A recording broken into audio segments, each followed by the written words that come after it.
जय श्री कृष्णा जी। राधे राधे। आप सबको मेरा ढेर सारा राम राम और प्यार भरा नमस्कार। आज मैं आपको गंगा मैया के अवतरण दिवस की कथा सुना रही हूँ। गंगा मैया का अवतरण दिवस प्रत्येक वर्ष की ज्येष्ठ मास शुक्ल पक्ष दशमी को आता है। इस दिवस को गंगा दशहरा के नाम से भी जाना जाता है। गंगा नदी एक देव नदी है। वे मनुष्य मात्र के कल्याण के लिए धरती पर आई है। धरती पर इसका अवतरण ज्येष्ठ मास में शुक्ल पक्ष की दशमी को हुआ, अतः यह तिथि उनके नाम पर गंगा दशहरा के नाम से प्रसिद्ध हुई। इस तिथि को यदि सोमवार और हस्त नक्षत्र हो तो यह तिथि सब पापों का हरण करने वाली होती है। इस दिन गंगा स्नान या पुष्कर स्नान करने का बड़ा महत्व है एवं इस दिन गंगा अवतरण की कथा सुनने से बड़ा ही पुण्य प्राप्त होता है। तो अब हम गंगा मैया के अवतरण की पुण्य कथा सुनते हैं। बोलिए श्री गंगा मैया की जय। भोलेनाथ भगवान की जय। भगवान श्री राम का जन्म अयोध्या के सूर्य वंश में हुआ था। उनके एक पूर्वज महाराज सगर थे। महाराज सगर चक्रवर्ती सम्राट थे। उनकी केशिनी एवं सुमति नाम की दो रानियां थी। केशिनी के पुत्र का नाम असमंजस था तथा सुमति के 60,000 पुत्र थे। असमंजस के पुत्र का नाम अंशुमान था। राजा सगर के असमंजस सहित सभी पुत्र उद्दंड एवं दुष्ट प्रवृत्ति के थे, परंतु पौत्र अंशुमान धार्मिक व देव गुरु पूजक था। पुत्रों से दुखी होकर महाराज सगर ने असमंजस को देश निकाला दे दिया और अंशुमान को अपना उत्तराधिकारी बनाया। सगर के अन्य 60,000 पुत्रों से देवता भी बड़े दुखी रहते थे। एक बार महाराज सगर ने अश्वमेध यज्ञ का अनुष्ठान किया तथा उसके लिए घोड़ा छोड़ दिया। इंद्र ने अश्वमेध यज्ञ के उस घोड़े को चुराकर पाताल में ले जाकर कपिल मुनि के आश्रम में बांध दिया, परंतु ध्यान अवस्था मुनि इस बात को जान न सके।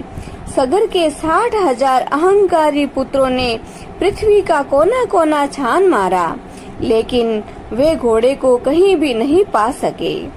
अंत में उन लोगों ने पृथ्वी से पाताल तक का मार्ग खोद डाला और कपिल मुनि के आश्रम तक जा पहुँचे।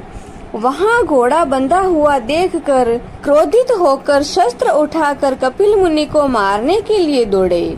तपस्या में बाधा पड़ने पर कपिल मुनि ने अपनी आंखें खोली। उनके तेज से सगर के 60,000 उद्दंड पुत्र तत्काल भस्म हो गए। गरुड़ के द्वारा इस घटना की जानकारी मिलने पर अंशुमान कपिल मुनि के आश्रम में आकर उनकी स्तुति करने लगा। कपिल मुनि उनके अनुनय विनय से प्रसन्न होकर बोले, हे अंशुमान, घोड़ा ले जाओ और अपने पितामह का यज्ञ पूरा करो। ये सगर पुत्र उद्दंड एवं अहंकारी तथा अधार्मिक थे।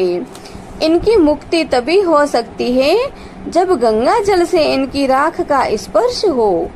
अंशुमान ने घोड़ा ले जाकर अपने पितामह महाराज सगर का यज्ञ पूरा करवाया। महाराज सगर के बाद अंशुमान राजा बने, परंतु उन्हें अपने चाचाओं के मुक्ति की चिंता थी। कुछ समय बाद वे अपने पुत्र दिलीप को राज्य देकर वन में चले गए तथा गंगा जी को स्वर्ग से पृथ्वी पर लाने के लिए तपस्या करने लगे। तपस्या करते हुए उनके शरीर का अंत हो गया।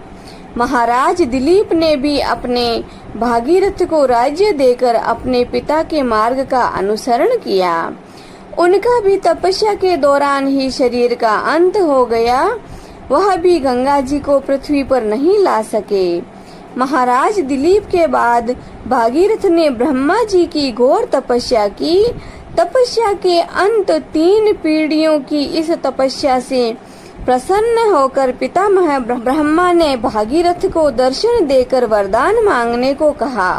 भागीरथ ने कहा, हे पितामह, मेरे 60,000 पूर्वज कपिल मुनि के श्राप से भस्म हो गए। उनकी मुक्ति के लिए आप गंगा जी को पृथ्वी पर भेजने की कृपा करें।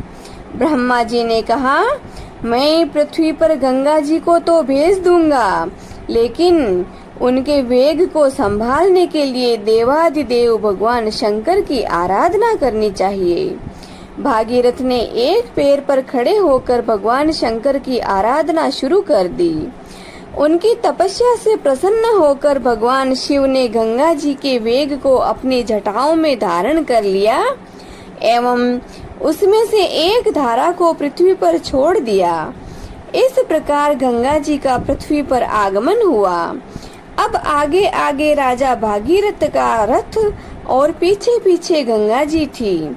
भागीरथ गंगा जी सभी मार्गों को हरा भरा करते हुए कपिल मुनि के आश्रम तक पहुँचे, जहाँ महाराज भागीरथ के 60,000 पूर्वज भस्म हुए राख की ढेर जैसी पड़ी थी। गंगा जल के स्पर्श मात्र से दिव्य रूपधारी होकर दिव्य लोकों में चले गए। भागीरथ की तपस्या से रेखा अवतरित होने से उन्हें भागीरथी भी कहा जाता है। इस कारण हम अपने सभी मृतक पूर्वजों की भस्मी को श्री गंगा जी में विसर्जित कर उनकी मुक्ति का प्रयास करते हैं। बोलिए श्री गंगा मैया की जय। भोलेनाथ भगवान की जय। जय श्री कृष्णा जी। राधे राधे।